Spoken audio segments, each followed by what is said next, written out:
again, Mind Crypto here. I hope we're all having a wonderful day. I've had a nice day off yesterday, but I'm back today with some more news. Please remember, I'm not a financial advisor, and none of this is financial advice, and none of the information provided in this video should ever be seen as a signal to buy or to sell. But first and foremost, as we normally do, we look at the crypto bubbles, and as we can see, Quant sitting around that $94 mark, currently ranked 74 with a market cap of $1.14 billion. Volume still very low, but still going very much sideways. We're still within this accumulation zone. And as you know, this doesn't bother me. This is an opportunity for me to DCA. So we move over to Crypto Quant, where we can see the Quant exchange reserves. And if we look, we can see the spot exchange reserves is pretty much going sideways. We can see it's 249,000 on spot. And if we look at the overall exchanges, we can see still the same 1.56 million still there. So nothing much changing. But as I said, this is a good opportunity for me to keep DCAing in. Now, we had some news yesterday from Six Digital Exchange, which is very, very important. They say, we are proud to announce that the World Bank has issued a digital bond on SDX as its first international issuer. The bond will settle using Swiss franc WCBDC provided by the SNB BNS. The bond is listed on both Six Digital Exchange and Six Swiss Exchange. And Commerce Bank was the sole lead manager and is also the paying and issuer agent for this transaction. Being able to settle wholesale transactions in tokenized central bank money is critical, foundational requirement for adoption of blockchain-based capital markets infrastructure. Today, the World Bank takes the industry one step forward. SDX is truly delighted to have the World Bank's first CHF dominated digital issuance settle in WCBDC on our platform as part of the SMB's groundbreaking initiative, Project Helvetia. This is further testament of the World Bank's pioneering innovation in the digital asset space, said David Nunes, head of Six Digital Exchange. Now, I posted something about World Bank back in last year in September, and we can see here Quant's unique overledger interoperability, World Bank and IMF news. And as we can see, this is the blockchain interoperability, and we can see here World Bank Group.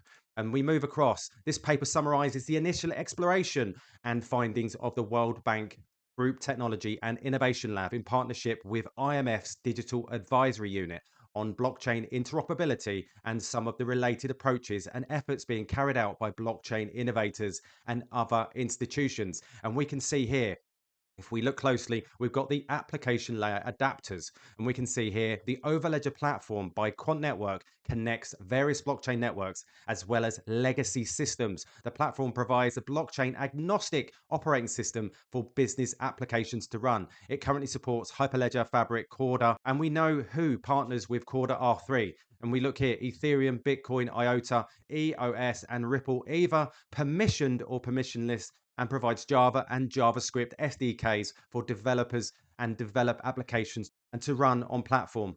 Quant Networks uses is its own DApp technology, multi-blockchain dApps or NDApps. Now, if we move over to here, we see from SAN, World Bank enters the equation. We can see Helvetia 3, WCBDC in production environment has just become international with the World Bank issuing a digital bond on Six Exchange to be settled in CHF WCBDC issued by the SMB. And we can see here the president, Georges Familiar.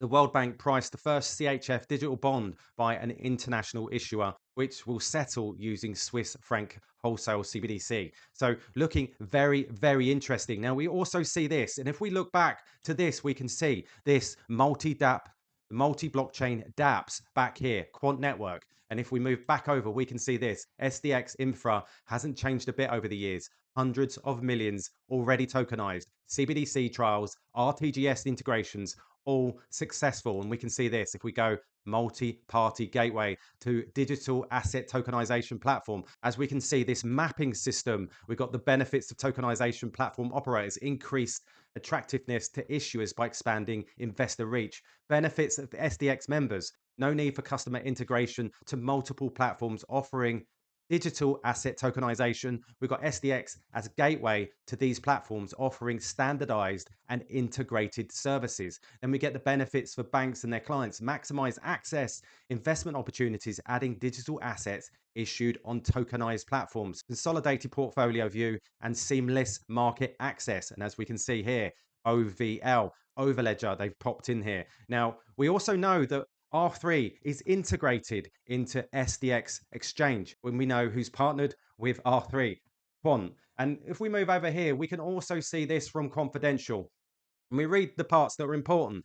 The experiment was conducted in the test environments of production systems of SDX, SIC, and SMB, commercial banks. It extended existing processes and standards for booking and reconciliation to cover WCBDC, providing realistic insights into the complexities around establishing interoperability across traditional and DLT systems. By leveraging existing ISO messaging, and we know who's part of that, Quant, and established processes. The solution design facilitates the integration into core banking system, while the message-based integration is minimally invasive. It forces both central bank and commercial banks to deal with a number of multifaceted issues involving the specification of interfaces and messages to establish interoperability between DLT-based and traditional systems. And we can see at the bottom here, for instance, commercial banks and central banks may host their node on own cloud-based infrastructure. Information can then be exchanged between the node and the core banking system through a proprietary application programming interface, API, and we know who does that. And we know who's talked about this in the past, even the Bank of International Settlements, quoting an API, an application programming interface. And we know that Quant has been working very, very hard towards this with the Bank of International Settlements. Now, we see this from Construction Trader ETH.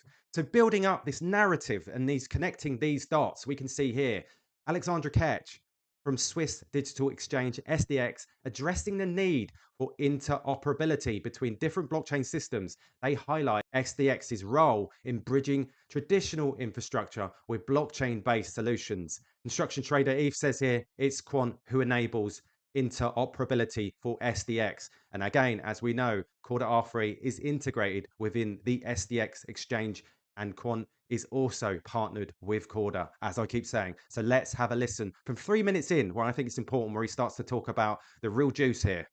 Some may claim that the layer in between, the blockchain layer or the DLT layer, even if it's a set of different layers of blockchains that are interoperable, is the market infrastructure. So you don't need a SIX group anymore. You don't need a CSD, you don't need an RTGS, you don't need anything of that sort. Well, you still need those players. Why? First, because obviously most of the assets are not in that infrastructure. They are centrally located today in CSDs. And you need to bridge traditional with the new market, the new financial markets. So that's the role that we're playing at SDX. We have a bridge with our traditional infrastructure, which means that anything we natively issue on blockchain, such as bonds, can also be traded and settled on the traditional infrastructure.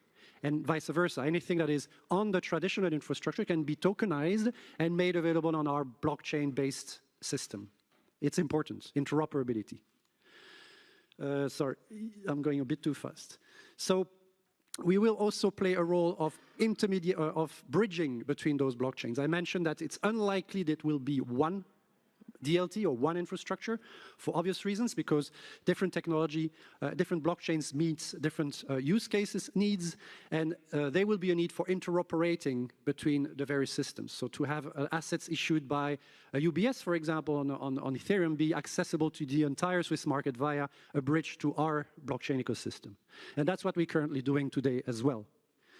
There's also a need to help institutions connect to this new type of infrastructure and provide the cybersecurity, the risk management, and the technology to connect the wallet's infrastructure, in other words, to connect to that blockchain or DLT-based system. It is not trivial to do it. It's costly. Some major players will do it themselves, but others might want to rely on service providers to do so, and that's also something that we do at the SIX Group. And finally, what we will be doing and are starting to do is deploy smart contract-based services directly on blockchain. So today we're more in a world where we have a centralized system that talks to blockchain. The future is that we will deploy decentralized services on blockchain For those who are familiar with Ethereum, Uniswap, and Aave, for example, which are a decentralized exchange and a decentralized lending and borrowing smart contract-based service, well, we see ourselves as the future institutional Uniswap and institutional Aave of the future.